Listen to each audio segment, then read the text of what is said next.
just a little bit about our guest. He's an Australian-born journalist, metaphysical researcher, and spiritual healer. Peter Farley is the author of the controversial book series, Where Were You Before the Tree of Life? The True History of Darkness and of the Light.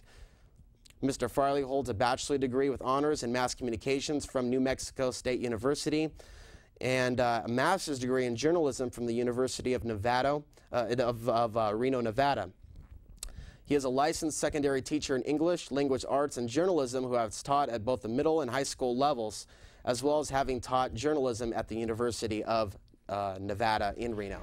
When we come back, we'll talk directly with Peter. We'll be right back.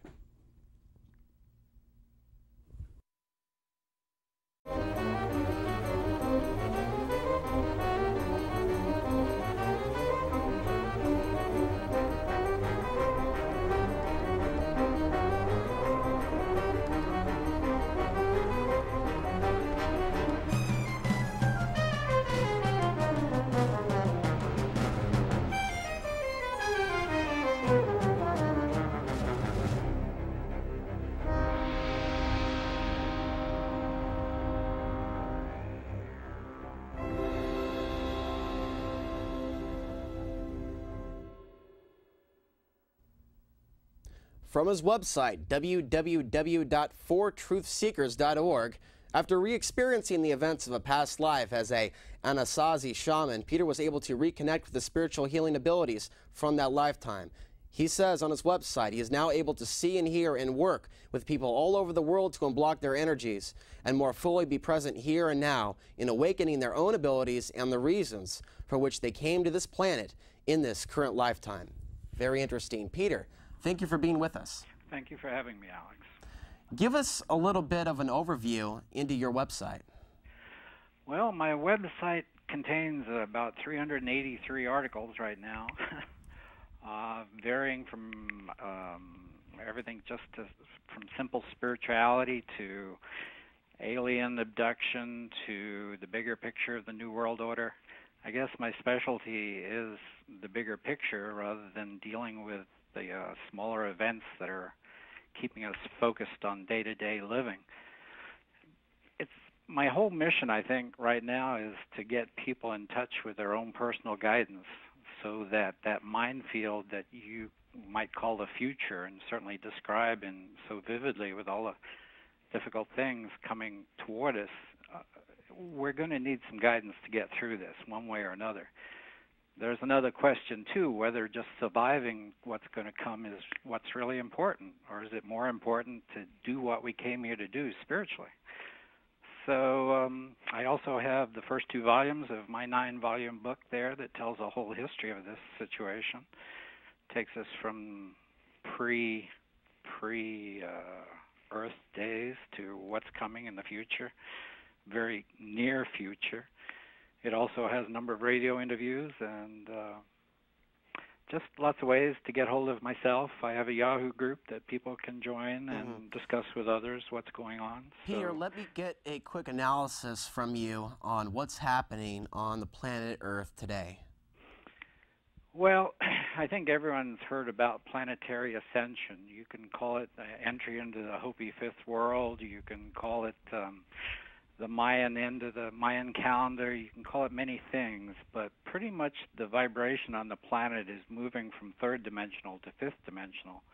We're already passing through a 4th dimensional state where people are seeing more UFOs and ghosts and being more psychic and so on, but the basic spiritual purpose of the planet at this time is to raise itself in consciousness to a 5th dimensional level. And unfortunately, what powers the ascension process is the consciousness of the people on the planet. So a big part of what needs to be done is to raise the consciousness of everyone spiritually. And probably the biggest weapon that is used against us, as David Icke and many others will tell you, is fear. So many of the things we talk about in the news and the news itself is all based on creating more and more fear in us so that we fall into a victim consciousness and forget that we are spiritual beings here fighting a spiritual war to overcome what's going on in the dark side, whatever you may think that is.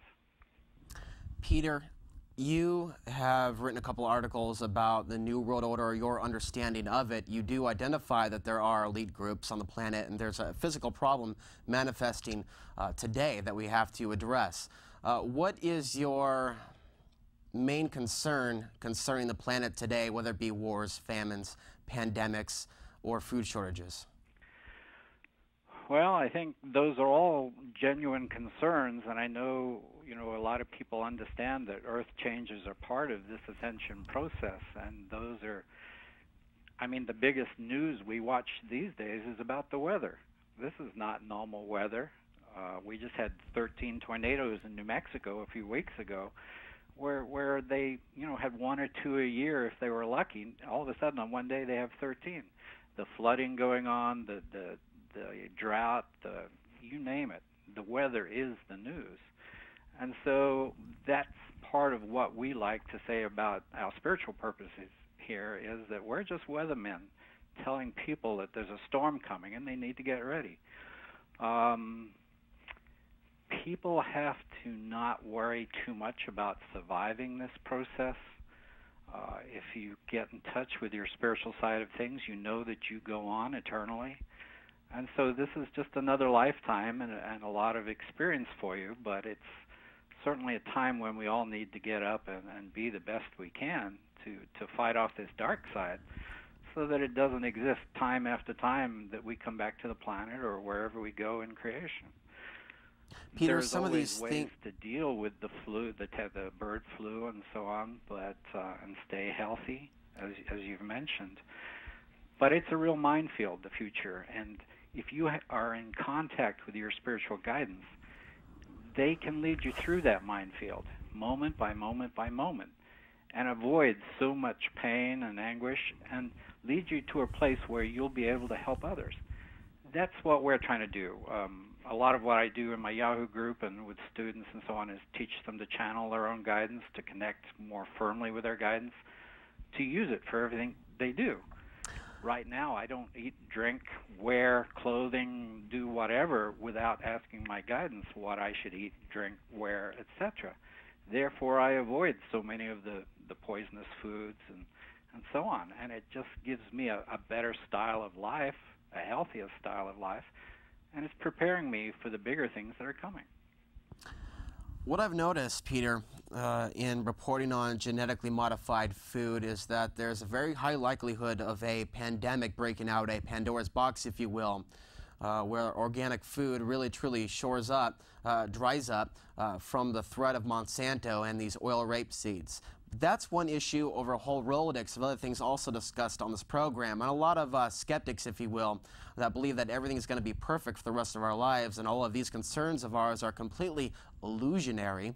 I do wonder and play the devil's advocate because I see a lot of different things intersecting at the same point in time. Here we have climatic changes, and we also have major changes between the citizens or the people of the U.S., actually the population of the world, and their relationship to law enforcement, these large increasing gaps between the rich and the poor.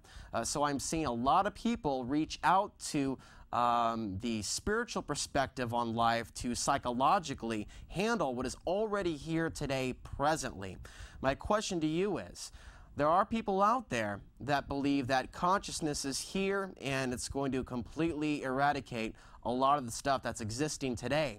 Do you see that as being the ultimate reality, or that these things will come to pass and it's the spiritual energy that'll help us survive that aftermath? Well, unfortunately, what I see is a lot of spiritual people who, whatever they're connected to, their spirituality tells them to sit on their hands and do nothing. And that's a total wrong idea. I mean, the idea of creation is to create. And we came into this lifetime, we came into these bodies, we came into the places we were born, the families. We have these talents that we brought to this planet to do something with, to ameliorate the situation. There's nothing now going to stop some of the earth changes, and certainly the New World Order isn't going to roll over and play dead like some people who talk about Nasara think.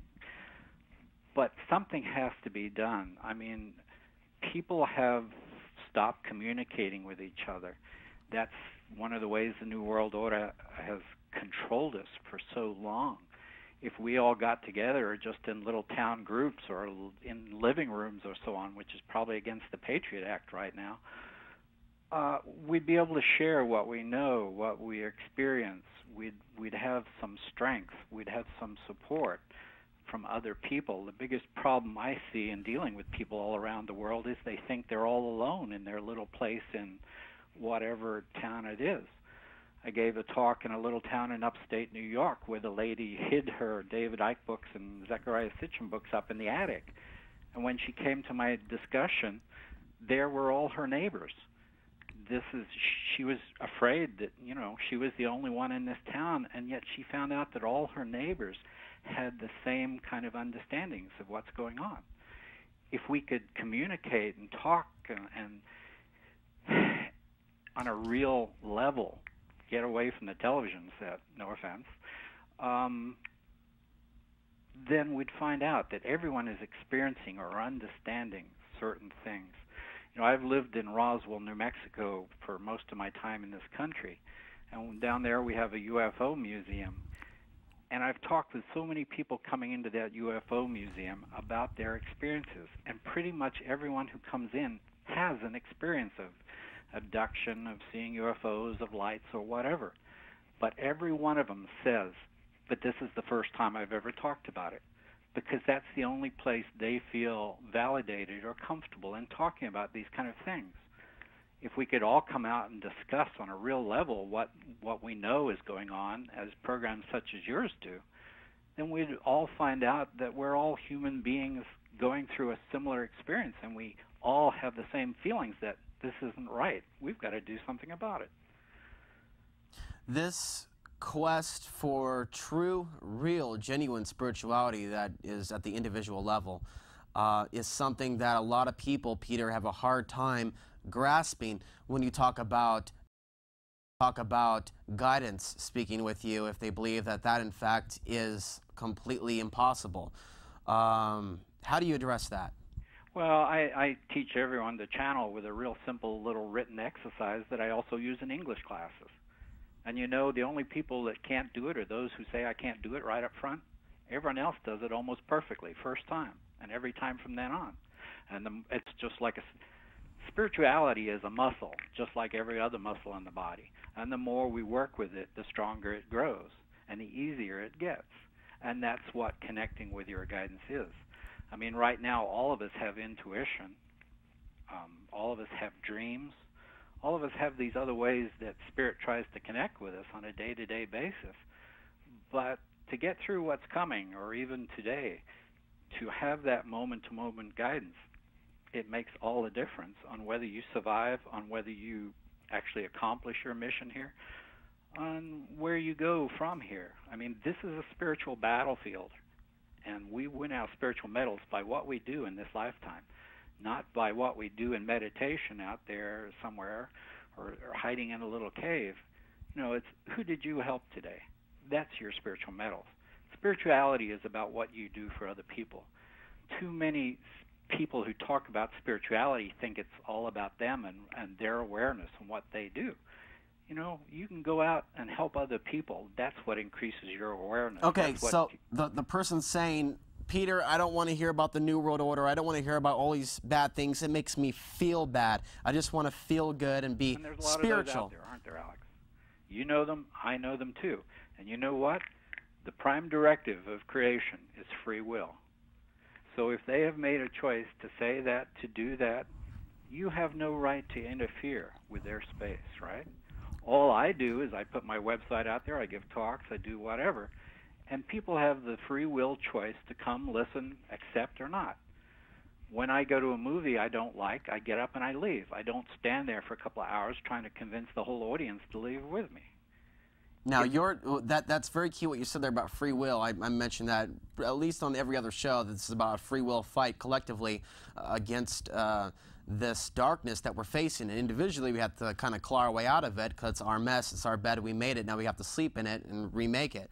But it's very interesting to see these things escalate, and it really does raise the question, can consciousness, as you describe it, or the amount of people talking to their guidance, actually be able to stop what's coming, or is what's coming already written down in the history books already in some other dimension, that we're going to actually learn something from the things to come? Well, we all need to go out and watch Lawrence of Arabia again, because that man proved that nothing is written. We lay our own tracks if we're off the grid, you know, the basic train track of the mass matrix consciousness. Then we start laying our own tracks, and everything. We can change anything and everything. The power of one individual following their spiritual guidance is immense. The energy work I do, you know, you talk about poison foods and this and that. You can change the energy of anything by just your pure intent of your, or I wouldn't call it consciousness, but I'd call it spiritual willpower. So many things can change. The future right now is different than it was, say, a year ago. People out there have been doing things spiritually that have affected everyone else and the direction of this planet and this ascension process. And most of them did it working alone or with just, you know, a couple of, or a few people, because not many people are doing the real spiritual work. They're too busy focused on their own survival or their own spiritual awareness, or whatever you want to call it. I deal with pretty much high-level spiritual beings. I know most of who I work with. And most of them come from a higher level of dimensionality than the fifth dimension anyway. They're like tutors who have been sent back to the third grade to help us ascend into the fifth grade. Well, you know, if you've already been through all these processes, you don't have to worry about your own ascension. You came here to do a job to help these third graders get into the fifth grade. So stop worrying about your own private little, you know, ascension process, and get out there and help the others that you came here to help. That's the kind of people that listen to these programs, who are awake at this time, those who came back here to help. Peter, this guidance that you speak of, and I've read a lot of different perspectives on information that people have received, and I'm curious what information you've received. We spoke briefly over email, and we were talking about Mount St. Helens, which is a theme that I keep hearing come up over and over and over again, which is in our backyard here in Portland, Oregon. I'd worry more about Mount Hood than Mount St. Helens right now, but yeah, I spent some time up in West Lynn outside of Portland there last year, and guidance was saying it wasn't a greatly safe place to be. So today, what was coming through some other members who channel in my group was probably something to do with the New Madrid fault over there in Missouri, the one that really created the biggest earthquake this country's ever seen and made the Mississippi run backwards. This planet is all connected, and you see earthquakes going off in Chile, and you see something going on in Japan around the whole ring of fire. You know, it's all interconnected. One thing happens one place, it's going to affect everything. When I used to teach middle school and high school, on days when there were big earthquakes around the planet, you just notice your kids are real jumpy, just like ants or animals get jumpy on days like that. We're all tuned in and tied into the planet. So whatever we do affects everyone else, and what happens in one place is going to affect everywhere else. There are safe places on the planet, but these have changed recently because of changes made in the ascension process. That's pretty much why I just moved all my things out of Roswell, as a matter of fact, a week ago.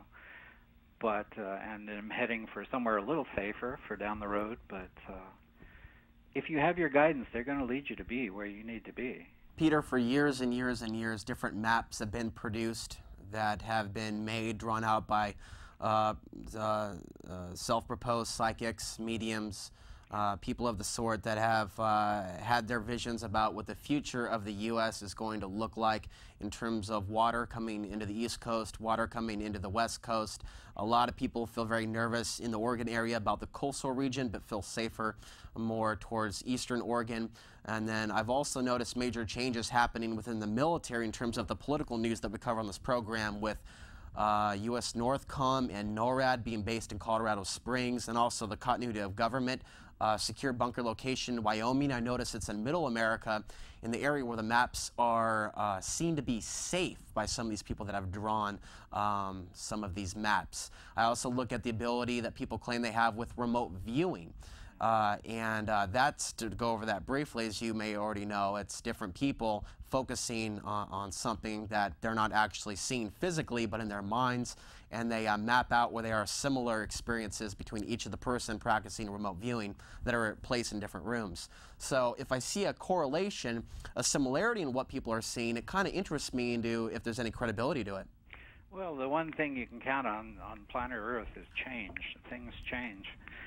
So I wouldn't go putting my whole, stock futures on any one stock right now. I know from some of my connections that a lot of the government agencies are moving into Denver, and a lot of people are being told to move to Denver and northern New Mexico.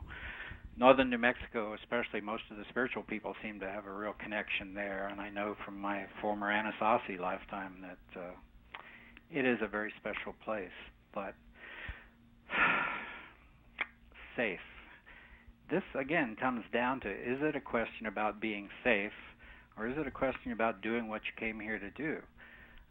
Life is going to get very, very difficult. This would be a great time to leave the planet. I've been talking to my guidance about that for a while. Well, Peter, when it comes to the work that we're supposed to do, for me, I know there's much work that I'm going to have to do once this program's over with, when there's perhaps an event that makes this program impossible, and that's caring, sharing, and trying to help other people stay alive in the crisis and extending your love in a way that you weren't doing, the controlled matrix control grid. I mean, it's a whole change of lifestyle that will happen overnight, where people really have to look in the mirror on who they really are and what they stand for. Yeah, I've had my own training in that, in survival and so on, and using my guidance to survive in very difficult situations. And they said to me, everyone will need to know this down the future. And we have a 5-minute drill. When you see all these earthquakes and floods and everything happening, people always talk about, well, I had 5 minutes to go into my house and get what I could and run out with it. And we all need to practice that. What's important to you? If you had 5 minutes to run into your house, and where would you go once you run out of that house? I was in Florida in 2004 during the 4 hurricanes that hit it, and I saw the freeways, just at a standstill. You're not going to go anywhere on a lot of these freeways if anything happens. All you need is one underpass or overpass to collapse, and that's it. So people just, as I say, we're weathermen, telling people a storm's going to come and you need to get ready and have some plans. That's even being sponsored in advertisements on regular television. The government is just paying people to say, you need to have a plan in case of an emergency. Because we know they have a plan, don't we? Yeah, we do. I was just reading something about the government of Israel having a big bunker out near Lod Airport. So, yeah, they're all pretty much safe. They know where to go and when to go, but... Now, Peter, this is truly a unique perspective. That's why I appreciate it. You have the usual perspective, which most of us receive from people in the Patriot community, that it's about guns, ammunition, preparation, even though when food runs out, you can't actually eat your bullets, which I find to be kind of interesting. So I think they should also, the survivalists, be more interested in gardening and sustainable living so they can survive independently from the control grid. So I see that there's a lot of misinformation, and I agree that it's very... One thing have is that, the weapons the dark side or the New World Order have just make anything we can even attain ridiculous. They can beam a sound wave at us or something from 10 miles away, and we'll be rolling on the floor. What are you going to do with a gun in that situation? Nothing. The weapons they have are always far more advanced than they tell us, too. So, for crowd control and so on. But I think there is a real balance, Peter, between preparing yourself, getting your barter items together, your preparations and your exit plans, while becoming those spiritual being that you can, if you do it with the right intent. That's right. And one of the greatest barter items you have is what you can do, the things you know, the talents, the abilities you have. That's what community is built on, the things, different things people know. People talk to me about their spiritual missions here on the planet, and they go, oh, I can't do what you do. Well, I go, well, your mission's not mine. You don't send out an army of any kind with just soldiers. You have a lot of support crew. You have truck drivers. You have food things. You have nurses. You have doctors. This is what, if you do your mission and I do my mission, then this community of spiritual beings that we are can accomplish a great deal. But don't judge yourself by other people's standards. Your mission may be totally different from your husband's, from your neighbors, from anybody else's you know. And you've got to feel good about that and trust in that and center yourself in that. There's something called cosmic radiation, Peter, and there's also other people that talk about increased solar activity, and we are seeing changes within the weather and especially the temperatures. A lot of these prophets and predictions that were made about climatic change, about the Earth heating up, don't necessarily make mention of CO2 emissions. They make mention, though, of natural climatic changes every 26,000 years. What is your take on that? It's a little out of my specialty. I know that, the space shuttle taking off releases more CO2 and ozone and things into the higher atmosphere than every one of us using underarm deodorant all day long. So, you got to get real. We're brainwashed into believing so many things. But, and I come from Australia, and down in Australia now they're making kids not only wear hats out in the playground, but sunglasses, because of the holes in the ozone layer down there. I mean, that's very sad to me. If we got into talking about David Icke's reptilians, then they're destroying the environment on this planet, which will make it more livable for these beings or the New World Order or whoever. And most of us will either be non-existent or crippled or slaves or whatever we were. Peter, we don't go too far into UFOs only because we make this a factual news program. However, since you did bring it up, I'll go ahead and ask you the question. Well, UFOs because I've heard it mentioned by other people. So my question is, how significant do you think the sightings of UFOs are going to be in the near future, come towards the year 2012? Not very. Not very. Okay. There's aliens and there's UFOs, and they're two different things. Not all aliens. When you work with dimensionality. I worked with Bud Hopkins and some of the abductee specialists. When aliens take abductees out through the roof, they don't, open the door and climb up on the roof. They take them out through the physical roof. So you've got to talk about dimensionality when you talk about the whole situation with aliens and so on.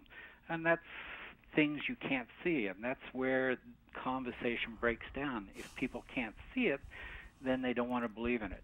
And yet most of us have experiences, and we watch and listen to programs like these that talk about a lot of people having experiences. And it's out there. And the more you look into it and educate yourself and practice with your own spirituality, the more you too will be able to see and hear. Well, I do believe in extraterrestrials. I actually do. I just happen to believe that it's not going to be information everyone is ready for at this time. If they can't even actually be prepared, Peter, for very basic black and white evidence of what's happening with the economy, how can they possibly be prepared to go from third dimension reality and understand what's happening here in the physical to going all the way up there? But that's how the New World Order has kept us controlled by making all this. The whole idea of conspiracy theory, it's not a theory, it's a reality. But if you call it a theory and you start laughing at people who say these things, then other people will be scared not to stand up and talk about it. And it's the same thing with aliens. I mean, they're a reality. How many people email me every day with their stories of aliens and stuff that are very dominant in their lives. Well, since you brought it up a couple times, aliens, what is the significance today with aliens within our government or operating on the planet today? Well, if you... I mean, before we go, we're going to let you go here, but well, I'm sure a lot of people would like to know then, from your perspective and your research, what is the significance of an alien presence on Earth today in these current Earth changes and this current change right now in our government and all these talks of war and pollution and a possible food famine? Well, I think the X-Files movie got it right that, you have the New World Order, the suited businessmen on this planet, but who's above them? I mean, there are alien controls in this corner of the universe, and they're the ones who run the the business people down here who then run the New World Order, who then, it's a hierarchy. How can we document some of this? How can we document some of this? Personal experience is always the best way to do it, isn't it? I mean, I don't ever ask anyone to believe anything I say. Everything I do is trying to get people to have their own experiences and to build their own spiritual muscles so they can connect and have their own experiences too. I would never ask anyone to believe anything I write. But you know what? When you write enough and it paints a picture, I call myself a puzzle master because I just put all the little pieces together and it forms this big picture. And when everything fits so perfectly, it's hard to deny that picture that's formed. Well, Peter, I want to thank you very much for providing all that information. And your website is www.fortruthseekers.org. And before I let you go, just as a last quick comment, for people listening right now that are looking for somewhere to put their energy spiritually, is there anything you can be more specific in terms of just getting active or just beginning to care and share more than we have previously? Yeah, spirituality is all about other people and what you do for them.